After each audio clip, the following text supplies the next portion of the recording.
Pessoal, o que vocês vão assistir agora é um papo muito legal sobre draft que eu bati com o Leonardo Sasso, cara, tanto do Live Basketball como da ESPN. Foi um papo muito legal, onde a gente já começou falando sobre as surpresas desse draft. Então, fica ligado aí que vai ser sensacional esse papo. Voltar daquele ponto que a gente estava falando, Sasso, sobre as surpresas, o Scottie Barnes, cara, assim, foi dito, né, que o Toronto escolheu ele por conta do treino, né, que o Jalen Suggs não treinou tão bem lá em Toronto. Daí eu fiquei um pouco na dúvida, cara, eu queria saber de você o seguinte, até que ponto levar em consideração somente o treino que o jogador fez no time e sem contar o retrospecto dele, vale a pena na hora da decisão? Porque, assim, pensando em teto, na minha opinião, eu vejo o Jalen Suggs tendo um teto um pouco até maior do que o Scottie Barnes, né? E o encaixe dele no Toronto também seria mais interessante. Você acha que o Toronto acertou em levar em consideração somente o treino ou eles deveriam ter repensado e ir na escolha mais segura, que seria o Jalen Suggs, cara? Cara, eles levaram totalmente em conta esse treinamento, né, Luiz? Quando a gente olha, e aí a gente não estava dentro desse treinamento para saber o quanto foi diferenciado o Scottie Barnes naquele momento, mas a escolha mais certa seria o Suggs, né? Porque a gente tá pensando que o Kyle Lowry ia sair, e saiu, como foi já anunciado, vai pro Miami Heat, e daí, pô, o Suggs entra naturalmente no lugar do Kyle Lowry para ser o armador da franquia, ao lado do Fred VanVleet, tá tudo certo. Enquanto o Scott Barnes é meio que uma posição que eles já têm, que é o Pascal Siakam, né? Daí vai botar um cara que é de característica totalmente diferente, né, do Pascal Siakam, mas o treinamento dele deve ter sido muito impressionante pro Toronto Raptors querer tanto, né? E isso é uma coisa que a gente não sabe, é muito de bastidor. Mas eu também não consigo repudiar essa escolha dele, sinceramente. Não é uma escolha que o cara olha assim e, pô, não dava, não tinha como. Eu gostei até, acho que o Scottie Barnes é um cara que tem atributos que o tornam muito raro, desde que ele Sim. consiga evoluir determinadas coisas, principalmente o arremesso. Se a gente falar de um arremesso de 35% de aproveitamento sólido, duas bolinhas de três para o jogo do Scottie Barnes, a gente tá falando de um cara que tem tudo para ter média, sei lá, de 18, 20 pontos por jogo, de 8, 10 rebotes e de 5 assistências por jogo. A gente tá falando de um cara que vai pro All-Star Game, cara, se ele evoluir esse arremesso de 3 pontos. Então, eu gosto bastante do que o Scottie Barnes pode trazer, porque ele é um ala pivô de 2,5 m, que arma o jogo, que no college ele era reserva em Florida State. Florida State usa muito isso. O Patrick Williams, que foi pro Bulls, era reserva também lá em Florida State. É um time que tem uma rotação muito grande. E esses caras geralmente vão pro banco. O cara fez 10, 4, 4 jogando 20 minutos por jogo, entendeu? Se a gente botar numa média de 42 minutos, de 40 minutos, 48, a gente vai ter um cara quase triplo-duplo, entendeu? É a capacidade que ele tem para armar o jogo, para regar rebote, para defender. Ele é um cara que defende as 5 posições dentro de uma quadra. Cara, é incrível. Enquanto agora o Tony Snell acertou com o Portland Trail Blazers, veio a notificação aqui, o Ricardo Bugarelli deve estar querendo esmurrar alguma coisa. Com toda certeza, cara. E o Scottie Barnes, ele foi muito bem elogiado, né, cara? O Orlando elogiou muito ele quando viu ele no treinamento, o Oklahoma também. E assim, a gente fala, né, que foi surpreendente porque a gente esperava, não pelo Scottie Barnes, mas pelo Jalen Suggs não ir para Toronto. Porque meio que na maioria dos mock drafts, quando ia fazer o top 4, já estava super definido. Cade Cunningham, Green, Mobley e o Jalen Suggs. Quando o Toronto escolhe o Scottie Barnes, a gente já fala, caramba, o Suggs caiu no colo do Orlando, o que, que os outros times vão fazer? Meio que fugiu do plano. Mas o Scottie Barnes, sem a menor sombra de dúvidas, é um jogador de muita qualidade, como você bem disse, né? Os números dele, jogando como reserva no college, é de se admirar. E é um cara que tem todo o potencial para ser um dos grandes jogadores. Tanto é que eu até achei, no momento que foi escolhido o Scottie Barnes, que eu falei, tá bom, o Toronto escolheu o Scottie Barnes, vai trocar o Pascal Siakam. Acho que é natural. Pegou o Barnes, vai trocar o Siakam. Até agora não aconteceu. Vamos ver o que o Toronto vai fazer. Mas eu queria falar com você, Sasso, sobre... Porque assim, o Josh Giddey, eu acompanhei ele. Bem depois que o Oklahoma escolheu ele, daí eu fui ver tudo sobre o cara. Porque isso acontece, né? Quando o cara vem pro nosso time, a gente se torna um grande especialista no jogador. E o Giddey, cara, ele tem um diferencial, ele tem um hype, mas eu não vejo ele sendo esse cara de pick 6, né, Sasso? Subiu muito para pegar ele, né? Ele não estaria disponível no A15, no A16. Eu acho que ali não mais. Acho que o Oklahoma tinha 16 e 18, ou 17 e 19, né? Não me lembro. Não, 16 e 18, né? Isso. Que Era. era uma ainda que o Oklahoma City Thunder tinha, né? Ali não sobraria mais, com certeza. Ele não passaria da 10ª escolha. No Memphis Grizzlies O Memphis, né? o Memphis ele já ia selecionar na 10ª. Mas o que me surpreendeu foi a 6ª posição. Mas daí o que o Oklahoma City Thunder pensou? Não vai sobrar depois, vou pegar agora mesmo. Então esquece. Claro, a gente não ia estar falando de um super talento na posição 6, né? O Kuminga eu acho que não era algo que o Oklahoma City Thunder queria, né? E o Kuminga eu gosto muito. Para mim foi um cara que sobrando no Warriors ali foi um belo reforço pro Warriors. Acho que vai ser um cara que já vai ter minutagem nesse primeiro ano, é muito novo ainda, é cru, mas com um potencial gigantesco. Mas, Atleticismo absurdo, né, Sato? saindo o Suggs, saindo o Scottie Barnes antes, daí tinha James Bouknight, mas não é um cara que vai mudar a franquia, daí tinha... quem mais foi selecionado depois? Franz Wagner, não vai mudar a franquia e tal. Então, daí ficou muito limitado. Dava para arriscar, que nem eles arriscaram. Já que queriam selecionar o Giddey na posição 16, não ia sobrar. Vamos no Giddey na 6 mesmo, pagar para ver. Vai que o cara se torna um armador de elite para jogar do lado do Shai Gilgeous. A gente tá falando de, cara, o Shai Gilgeous tem quanto? 2 metros de altura. O Sim, Josh Giddey 2 e 3. A gente tá falando de uma dupla de armação que tem mais de 2 metros de altura. Pensando em o que eles podem trazer de versatilidade dentro de um time, é bizarro, cara. Pensa, se o Giddey conseguir se desenvolver para ser algo como o LaMelo Ball já nessa primeira temporada dele de NBA, a gente tá falando que o Oklahoma City Thunder deu sorte, mano, jogou na loteria, porque vai ter 2 armadores muito altos, enquanto a gente vê a maioria dos armadores mais baixos, 1,90 m, 1,90 m e poucos, o cara tem 2 armadores de 2 metros dividindo a quadra. O Oklahoma City Thunder tá montando um elenco com jogadores muito versáteis, né? Eu adoro um cara que tá no Oklahoma City Thunder, que é o Pokusevski, que eu acho um estilo de jogo que, cara, se ele também gosto chegasse... muito dele. É muito magrinho, ele é mais magro que eu quase, né? Se ele se desenvolver fisicamente, cara, a gente tá falando de um cara que arma, mete bola de fora, é muito inteligente, ele dá uns layups que é de muita qualidade técnica, assim, que a gente Totalmente. não tá acostumado num cara de mais de 2,8 metros de altura que ele tem. Sinceramente, gosto muito do que o Oklahoma tá fazendo. E é com calma, né? Sem pressa, com um monte de pique. Eu vou ser bem sincero, acho surpreendente, mas não também é algo que não repudia no Oklahoma, porque tem o direito de errar, né? O Oklahoma tem o direito de errar pelo conta Sim. das escolhas. E se der certo, aí tá dando muita sorte que vai ter Shai Gilgeous e Giddey lado a lado. Nossa, totalmente. E é algo que até foge um pouco da filosofia que o Oklahoma sempre teve em draft, que era pegar sempre o jogador mais atlético possível. Tanto é que, pra mim, o Kuminga ia sair na 6, porque, cara, é o perfil do Oklahoma. O Oklahoma adora o jogador atlético, adora o jogador que não tem um arremesso, né? Sempre foi assim. Sempre foi assim com o Rami Diallo, foi assim com o próprio Westbrook na época. Então, escolheu o Giddey. Então, escolher o Guida, cara, me surpreendeu demais por conta disso, porque ele foge muito dos padrões. E daí, Sasso, a gente podia entrar no assunto, cara, que eu, assim, eu tenho algumas opiniões um pouco diversas da maioria, mas eu acredito, cara, que nesse top 3 o único time que eu mudaria a escolha seria do Houston, cara, porque eu sou um cara que eu acho o Evan Mobley um talento, cara, que você não pode desperdiçar, que você não poderia passar ele na 2. Eu sei que o Jalen Green é muito bom, óbvio que ele é um talento top 3, mas, cara, esse Evan Mobley, o teto dele, eu acho que é para ser um jogador dominante, dominante, é nível, assim, eu sei que não dá pra gente entrar muito no hype de jogador, porque é um erro a gente entrar no hype de jogadores do college, mas o potencial do Evan Mobley se tornar algo parecido com o que o Anthony Davis se tornou no longo prazo, que o próprio LaMarcus Aldridge até, é muito grande, cara. Eu queria saber de você, cara, entre o Jalen Green e o Evan Mobley, em questão de teto, você acha que o Evan Mobley tá à frente do Jalen Green ou você acha que o Houston apostou no cara certo em pegar o Green? Cara, eu gostei da escolha do Houston Rockets, mas é muito parte de uma estratégia do Houston, né? O draft do ano que vem é um draft muito forte de pivôs, né? Chet Holmgren, Jalen Duren, então é um draft que tem muitos pivôs. O que o Houston tá pensando? A gente vai fazer uma temporada ruim de novo, vamos desenvolver esses jovens e vamos conseguir pegar mais um pivô no top 3, né?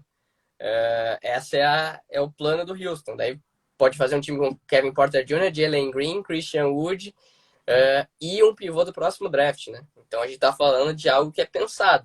Eu gosto. sinceramente. Eu acho que o Jalen Green, ele tem, para mim, o maior potencial de scorer desse draft.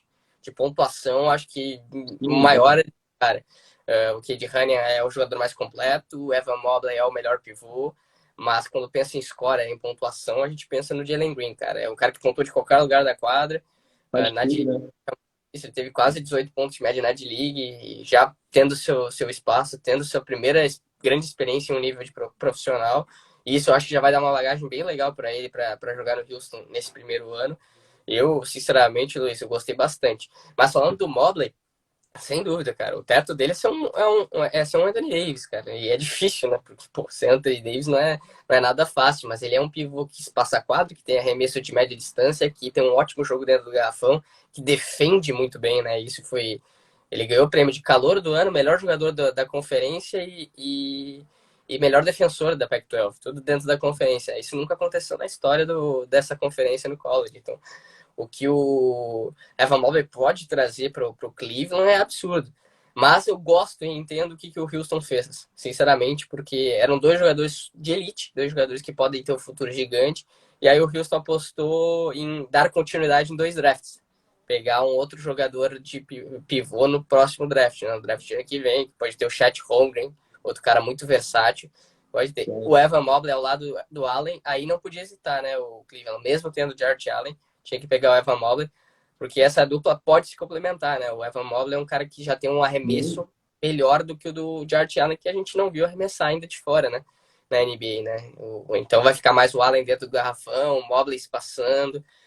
Acho que com certeza o Cleveland vai trabalhar com isso, mas a defesa desses dois caras juntos vai ser quase impenetrável, né? Vai ser muito difícil de passar por esse garrafão. Tá certo que o Mobley vai estar no primeiro ano, mas pensa daqui 2, 3 anos esses caras juntos, absurdo. Muito, cara. E o draft do Houston, mesmo eu criticando, não achando, eu preferindo escolher o Evan Mobley, eu super entendo o Jalen Green, até porque é uma substituição pro James Harden. Óbvio, não querendo comparar os dois, mas, pô, você perde um ala armador score, você pega um ala armador score também, um cara que já tem uma personalidade, um cara que a torcida com certeza vai abraçar demais, o Jalen Green. Então eu entendo muito e gosto muito desse draft do Houston, principalmente depois das outras 2 escolhas, que é o Şengün e pegando o Usman Garuba, cara. O Garuba, inclusive, que, cara, é um jogador zaço, assim, eu torci muito pra ele sair no Oklahoma, tanto é que quando o Oklahoma fez a troca, eu já fiquei meio, perdemos o Garuba, porque esse cara não ia cair muito, mais do que já caiu. Pra mim já tinha caído demais até. E o que você acha do Garuba, cara? O jogador espanhol, a gente teve uma amostra dele agora nas Olimpíadas, onde ele desempenhou um bom papel, mas em nível de NBA, Sasso, o que a gente pode esperar do Garuba? Cara, ele é muito atlético e isso fica muito provado, né? Em todos os jogos dele, tanto na Euroliga, Campeonato Espanhol, quanto na Olimpíada mesmo, né? Ontem a gente pôde ver o jogo contra os Estados Unidos também. Ele, em atleticismo, ele é equivalente. Mas ele não tem arremesso, né? Isso é um problema, né? Ele vai ter que desenvolver esse arremesso. Ontem ele tentou ainda chutar umas 2 ou 3 bolas de 3 pontos no nível FIBA ali contra os Estados Unidos, no arremesso, uma mecânica meio estranha e tudo mais. Isso eu tenho uma certa preocupação, mas pensando em atletismo, em defesa, em o que ele pode trazer atleticamente, ele é um cara que impressiona. Mas é outro que vai ter que ser trabalhado a longo prazo, cara. Ele é um cara que sem arremesso, ele não vai ter uma super carreira pela frente. Então ele vai precisar adicionar essa bola de 3 pontos. Ah, com toda certeza, vai ter que evoluir bastante, né? E assim, ele vai dar a sorte de entrar num Houston que está em desenvolvimento e um Houston que mudou a mentalidade dessa bola de 3, que se fosse há 2 anos atrás, seria impensável o Garuba sendo selecionado nesse Houston Rockets, comandado pelo D'Antoni na época, né, Sasso? E um outro cara, Sasso, que eu acho que não vai acabar sendo um steal porque ele saiu muito alto, mas na minha cotação ele seria um steal desse draft, é o Davion Mitchell, cara, de Baylor. Ele acabou saindo na 9 pro Sacramento Kings, me surpreendeu totalmente, porque a última coisa que eu imaginaria era o Sacramento pegando o armador, né? O time já tem o Tyrese Haliburton, já tem o De'Aaron Fox, tem ainda o Buddy Hield, então 3 guards, agora vai ter o 4º com o Davion Mitchell, mas é um cara que eu não via muita gente falando tão bem dele. Óbvio, tem o fator de ser um jogador mais velho, mas a temporada que ele fez, campeão, juntamente com o Jared Butler, que é outro cara também que eu gosto bastante, O David Mitchell é um cara que pode render muito. Eu não sei se ele vai render por conta de estar no Sacramento e estar com essa disputa, né, de minutos. Mas o David Mitchell é um cara que chega pronto para a NBA, não chega, Sasso? Pronto, pronto. A gente já sabe que o Mitchell vai dar para o Sacramento Kings, né? Um cara que consegue marcar muito bem posição 1, 2, já vai ser um dos melhores defensores do time. Ele também tem um arremesso de 3 pontos que evoluiu muito na última temporada, né? Estudando pro draft, tinha mais de 44% na bola de fora nessa última temporada dele, que terminou com o título. Ele consegue armar o jogo, né? Tem também essa capacidade de armar. Mas tô para te dizer que não é um super problema isso pro Sacramento Kings, não. Acho que o Sacramento pode apostar muitas vezes numa formação de 3 armadores mesmo, com o De'Aaron Fox, com o Mitchell e com o Haliburton caindo para 3. É um cara muito alto que consegue marcar jogadores da posição 3, dependendo quem tiver do outro lado, né? Pode variar também com um deles vindo do banco de reservas e tal. Eu gosto. O Mitchell tem tudo para ser um cara que encaixe nesse time. Surpreendeu por ser alto demais, né? Pô, ele é um dos caras mais velhos da história a ser top 10, né? A gente fala sempre que o top 10 vem caras mais novos, vem freshmen do college e tudo mais, jogadores internacionais novos. E ele, pô, quase com 23 anos de idade, ele foi selecionado nesse top 10, né? Até a ESPN soltou uma tela no dia falando sobre o jogador mais velho, você deve estar no top 10, que é o Baby, né? O Rafael Baby Araújo, o brasileiro, né? Que foi o mais velho selecionado no top 10. Mas o Mitchell, a gente sabe, e o Sacramento Kings não tinha também super opções, né? Vamos ser sinceros. A opção do Sacramento Kings era o Franz Wagner. Eu acho que era o cara que eles queriam desde o começo, que era um ala pivô que espaçaria a quadra, que estaria boa defesa. Como ele foi selecionado pelo Orlando Magic uma posição antes, decidiram arriscar no David Mitchell alto, sabendo que o teto dele é o que já está, mais ou menos, né? Não sei se ele vai evoluir muito do que ele já é, mas o que ele já é muito interessante. Ele tem um nicho bem legal na NBA, que é ser um ótimo defensor de armadores, ter um arremesso de 13 e ainda ser um armador de jogadas. O Sacramento, nessas escolhas, vai muito bem. Eu acho que os últimos 2 drafts, principalmente do Haliburton, né, em 2020, foi muito bom. E agora eu acho que o Mitchell também deve encaixar nessa equipe. Mas é outro time que a gente olha, o Sacramento Kings, com a força do Oeste, que continua se reforçando. Eu não vejo o Sacramento Kings indo para o playoffs mais uma vez. Ah, eu também acho muito difícil, né? É muito complicado. A concorrência do Oeste não deixa esse Sacramento ir voar mais alto, né? E também o elenco também não é o elenco mais profundo do mundo, mas com toda certeza, para mim, com o David Mitchell ganha demais. E Sass, cara, é uma coisa que fica chata de falar de draft, é falar do Cade Cunningham, né, cara? Porque não tem muito o que falar dele. É um dos caras mais prontos que o draft já viu, é um dos melhores prospectos dos últimos 5, 6 anos, sem a menor sombra de dúvidas. Mas eu queria saber de você, cara, esse hype do Cade Cunningham, realmente o cara pode corresponder? Ele é pra isso tudo? Cara, até falei, muita gente falando, vai ser bust, vai ser bust. Cara, eu duvido muito que ele seja bust. Duvido muito, muito. Ele não mostrou, eu acho que ele não jogou tipo 70% que ele pode jogar, do que ele vai evoluir em Oklahoma State. E ele conseguiu levar uma universidade que estava banida pela NCAA por problemas de desvio de dinheiro, por questão de dar dinheiro para jogador, né? Que a gente sabe que tem isso na NCAA. Ele conseguiu levar essa equipe para o March Madness porque a NCAA não tinha como deixar esse time fora. Não tinha como... Eles tiveram desempenho suficiente para isso, mas não tinha como banir um cara como Cade Cunningham desse March Madness. Então, isso que ele teve 3 assistentes de média, ele podia ter 6 assistentes de média, porque muitas assistências por jogo os companheiros não conseguiam definir. Cade Cunningham é um cara completo, um armador alto, que pode jogar na posição 1, 2, 3, pode marcar várias posições, joga de costas para cesta, tem um arremesso de 3 pontos que, por mais que não seja bom, é consistente, tem infiltração, tem trabalho de pés, cara. Hoje, quando a gente olha para o Cade Cunningham, o futuro que ele pode ter, eu já cravo ele com uma média de 18,6,5, 18,7,5 por jogo nesse primeiro ano de Pistons, sem sombra de dúvida. Para mim, ele tem grande potencial para acumular alguns triple-doubles nessa sua temporada de calor. Ainda mais jogando no Detroit, que é uma equipe onde ele vai ter, assim, liberdade total para jogar o que ele quiser, na onde ele quiser e quando ele quiser. Então, cara, o Cade Cunningham é um... Pois é, o basquete da NBA, É, ele é muito individual e tudo mais, tende a ter números inflados e tal, ainda mais nesse time que não tem muita coisa ao lado dele, né? E o Detroit está tentando evoluir. Aí eu fiz um programa com o Alex Thor, né, do Detroit Pistons Brasil, o cara que sabe muito, Detroit Pistons, ele confia em playoffs já nessa primeira temporada. Eu acho que não. Sinceramente, acho É meio difícil. Porque, ainda mais o Bulls reforçando do jeito que se reforçou. O Bulls pega playoffs. Se o Bulls não pega playoffs, dá pra fechar a franquia já. Já fecha a Não, é franquia pra agora. fechar. E daí nunca mais vai pro playoffs, se não pegar o playoffs esse ano, né? É, mas eu acho difícil. Então vai evoluir com calma, com tranquilidade. Vai pegar uma escolha alta na próxima temporada também. Reforça esse time. Tá certo que o draft não é tão bom quanto esse, mas que passou. Mas é um Detroit a longo prazo, né? Tem que confiar que no espaço para trazer uma estrela. Acho que esse também é a Sim. questão para jogar ao lado do Cade Cunningham, jogar ao lado do Jeremy Grant, desse núcleo jovem do time.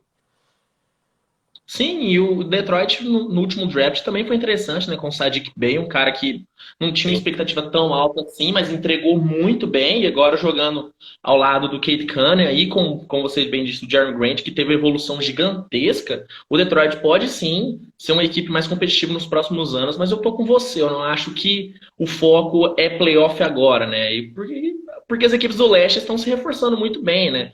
O próprio Miami Heat, que era uma equipe que tinha muita gente com dúvidas em cima do Miami, hoje não tem como você não colocar o Miami como claro favorito a pegar as 5, 6 primeiras escolhas no leste, as 5, 6 primeiras posições no leste, porque montou um baita de um time, né? E voltando, Sasso, a falar desse Cade Cunningham, cara, é um jogador que muita gente criou algumas comparações, falando, o Cade joga parecido com o Doncic, joga parecido com tal jogador. Pra você, cara, o Cade Cunningham, o arquétipo de jogador dele, é pra ele jogar realmente como armador ou pra ser um cara mais pontuador? Você vê esse potencial de playmaker sendo bem aflorado no Cade Cunningham ou acho que ele tem que ser um cara um pouco mais scorer? Ele tende pra ser mais um scorer do que um playmaker, cara. Não, se a gente for pegar na ponta do lápis, mais scorer, mas ele vai muito nesse arquétipo do Luka Doncic, porque ele é um cara muito alto, um cara que vai ter muitas assistências e muita pontuação. Acho que ele vai fazer um pouco de tudo, mas quando eu penso, claro, é scorer, mas eu acho que o bônus dele é ser ter uma ótima visão de jogo, né? Mas, sinceramente, Luizão, acho que ele é um cara que vai ter pontuação muito alta também, sinceramente. Mas quando a gente olha, não tem como. Não sei, o cara vai ter 5, 6 assistências de média já no primeiro ano, já vai ter mais de 15 pontos de média, então não tem como. Vai ser um pouco dos dois. O Luka Doncic tem isso, né? Ele vai muito mais se aproximar de triplo-duplo, né, do que qualquer outra coisa, né? Ele vai ter muitos rebotes, vai ter muitas assistências, vai ter muitos pontos. É difícil definir o Cade Cunningham como uma só coisa, né? É mais pontuador, é mais. Conjunto, né? É complicado. Hoje a gente vê ele como um cara bem completo nesses quesitos. Não, totalmente. E nesse draft, Sassa, a gente viu muitos jogadores que eram antes cotados numa posição top 10, top 15, caindo para quase top 30, né? A gente teve o caso do Jalen Johnson, né, saindo na 20ª escolha no Hawks, ele que era um cara de Duke, que tinha prospecção para sair bem antes do draft.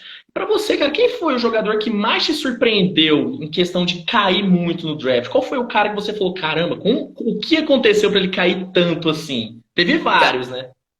Cara, eu principalmente foi dois jogadores assim. O Jalen Johnson caiu para 20º, mas era cotado. Tipo, ele poderia cair, ele poderia sair tanto no começo no começo do top 10 como até o final da primeira rodada. Tá um range bem grande para ele, né?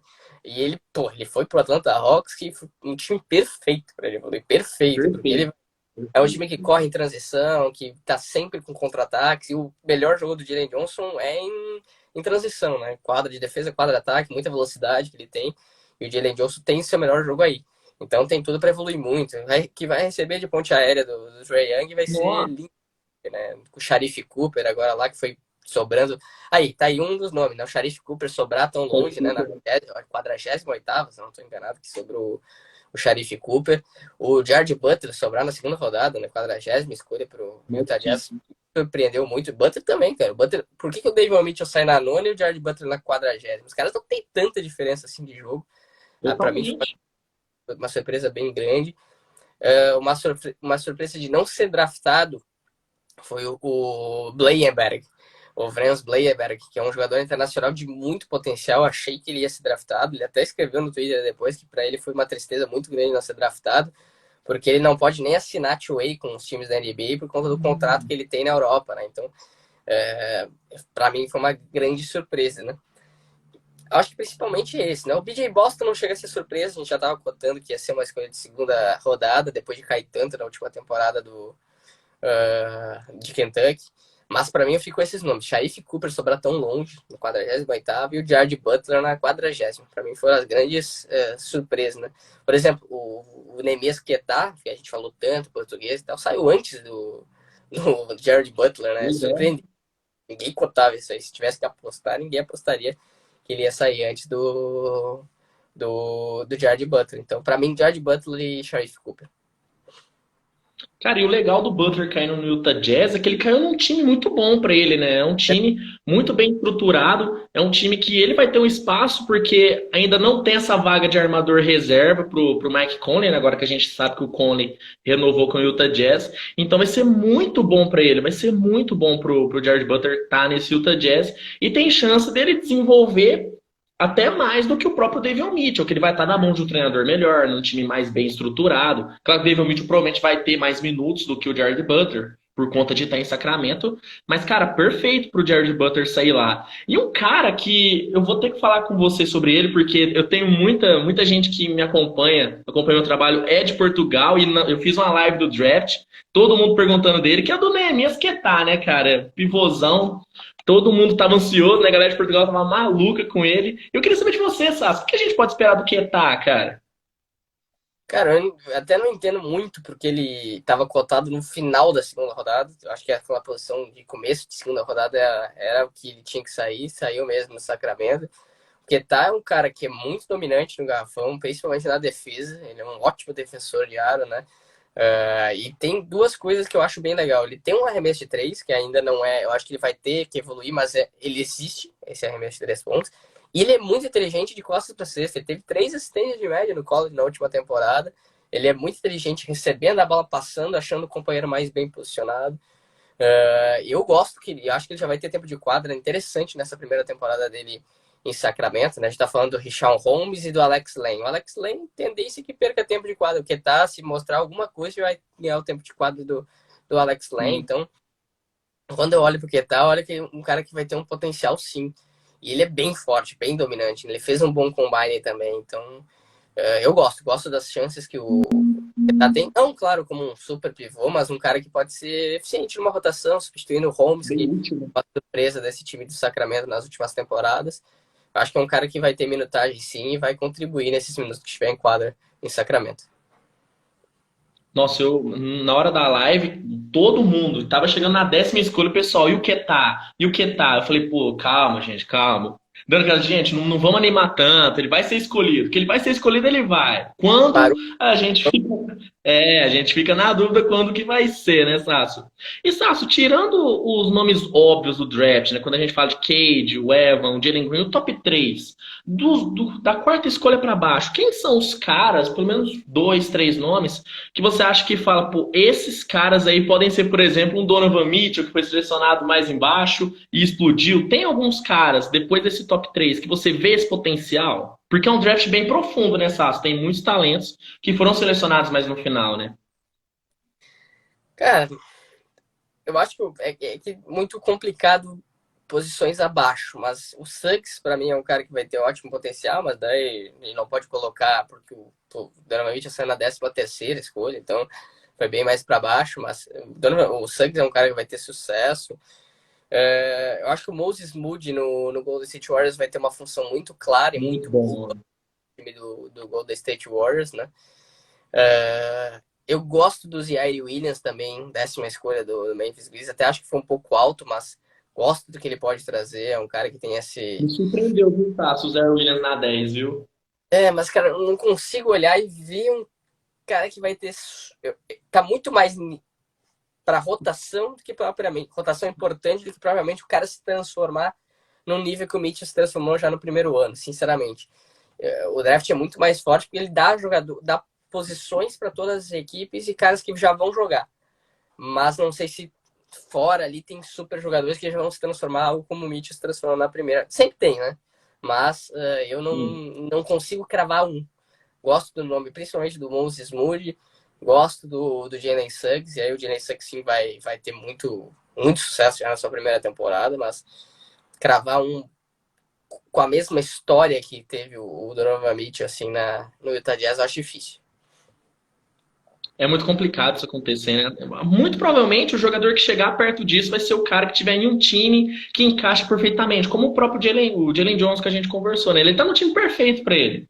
Lá onde ele vai conseguir desenvolver, vai conseguir ter suas médias, vai conseguir ter todo o espaço do mundo para se desenvolver. E chegando aqui no final do nosso papo, Sassi, eu queria saber de você, na sua opinião, na minha opinião, já vou dar minha opinião primeiro. Em questão de grandes vencedores do draft, o draft que eu mais gostei mesmo eu tendo falado que eu preferia ter escolhido o Evan Mobley, mas para mim o Houston fez um draft muito bom. O draft do Houston foi muito bom. Shangu, Garuba e Jalen Green. Perfeito o draft do Houston. A gente pode falar do Orlando, que conseguiu pegar o Jalen Suggs, que não era esperado também. Baita draft, baita aquisição do Orlando. Mas para você, cara, quem foi o time que você olha e fala, caramba, esse aí fez um draft bom? Ah, cara, pra mim o Houston foi um dos melhores. Gostei também muito do Orlando Magic, tanto no vídeo que a gente falou, depois a gente citou também o Orlando Magic. Mas eu cito outros dois times que foram bem. O Golden State Warriors foi muito bem nas escolhas 7 e 14, com Minga e Moses Moody, escolhas Era esperado certeiras. que trocasse, né, as escolhas nessas. Era esperado que subisse até para pegar o Suggs, né? Era esperado. Mas mantiveram e foram muito bem. Escolhas que já vão entrar nessa rotação desse time, vão melhorar o time do Golden State Warriors, principalmente o banco, né? Que não era tão forte na última temporada. Para mim foi muito bom. E o outro é o Indiana Pacers. Acho que o Indiana Pacers foi muito bem com o Chris Duarte. O Chris Duarte é um cara... Até esse pode ser um cara que pode... O problema é que o Indiana tem muitas opções, né? De pontuação e tudo. Daí por isso o Chris Duarte talvez não tenha uma super pontuação nesse primeiro ano, mas é um cara que tem uma função bem clara, a gente já sabe que ele quer fazer um pouco de tudo dentro da quadra. Eu gosto bastante do que o Chris Duarte pode fazer, e eles conseguiram também o Isaiah Jackson, né? Numa troca, Foi. né? O Isaiah Jackson é outro cara que tem um potencial, que é um cara muito bom defensivamente. Então, Indiana Pacers, para mim, o Golden State Warriors, além dos que tu citou, que foram muito bem também, o Orlando Magic e o Houston, para mim foram os grandes vencedores desse draft, tirando, claro, as primeiras escolhas, né? Porque, cara, ser primeira escolha não tem muito o que errar, né? O problema é se o cara faz uma coisa certa naquela primeira escolha. Tanto é que quando eu falei na live que pra mim o Detroit ia ser de qualquer forma o melhor, o grande vencedor do draft, muita gente ficou falando, não, mas por quê? Escolheu só um cara? Pô, escolheu um cara, mas escolheu o Kate Cunningham. É, E aí? É o melhor prospecto, como que ele vai ser o melhor? o Não problema tem como. podia perder, né? Se chega a É, escolher um Scottie Barnes na primeira escolha, o próprio Suggs na primeira escolha, e a gente tá falando de um time que ia estar perdendo, né?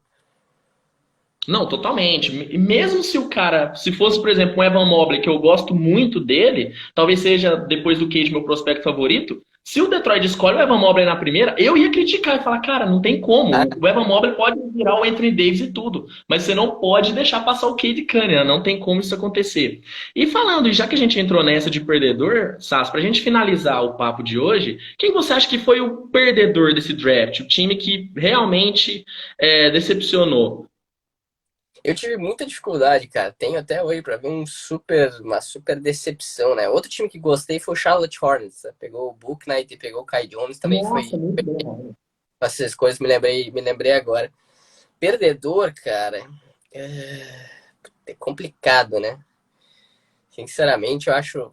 Eu não vou. Não é como perdedor, mas até poderia ter feito um trabalho melhor. Talvez o Oklahoma City Thunder com essa escolha do Giddey, mas talvez é muito nessa questão, né? Eu acho que o Sacramento Kings, o Memphis Grizzlies, aliás, foi um draft meio estranho, porque o Zaire Williams foi muito alto na 10ª escolha, e teve o Santi Aldama, se eu não estou enganado, na 30ª, e o Santi Aldama, confesso que foi um dos Surpreende caras. subir na 10 para pegar o Zé Williams nessa aço. Então, o Zaire Williams eu acho que é um cara que vai jogar bem, que vai ter um sucesso na NBA, mas o Santi Aldama era um cara que eu não vi jogar no college. Foi um dos poucos caras que eu não vi desse draft não jogar no college, porque jogou em Loyola Maryland, né, uma universidade menor, não é Loyola Chicago, por exemplo, que foi aos últimos March Madness, é uma outra universidade. Mas ele é um cara que tem muito hype na Europa, né, no espanhol e tudo mais. Mas achei muito estranho, sabe? Zaire Williams na 10ª, Santi Aldama na 30ª. Achei um draft um pouco estranho. E de outros, assim, eu não consigo. Teve o Knicks também, né? Que acabou perdendo as suas escolhas ali de começo, ali no final, no top 20, para ir para as escolhas de segunda rodada. E daí embora tenha pego o Quentin Grimes, o Jericho Sims, o Yoko Bites, mas, pô, tinha escolhas boas de primeira rodada, né? E acabou passando para outras e não conseguiu. Você acha que o Spurs, Sassi, escolheu o Primo na 12ª, não foi um Também, pouco demais? Assim? também.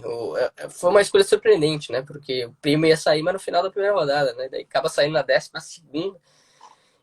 Lembra um pouco a escolha do Cameron Johnson, né? No Phoenix Suns, que ninguém esperava que fosse 13º, não, 12º, eu não lembro exatamente a posição que ele foi naquela época, e era um cara de final de primeira rodada e virou o que virou, né? O Primo, ele tem potencial sim, mas se a gente olha hoje, não tem como não passar que, pô, poderia escolher um outro cara e deixar o Primo para depois, né?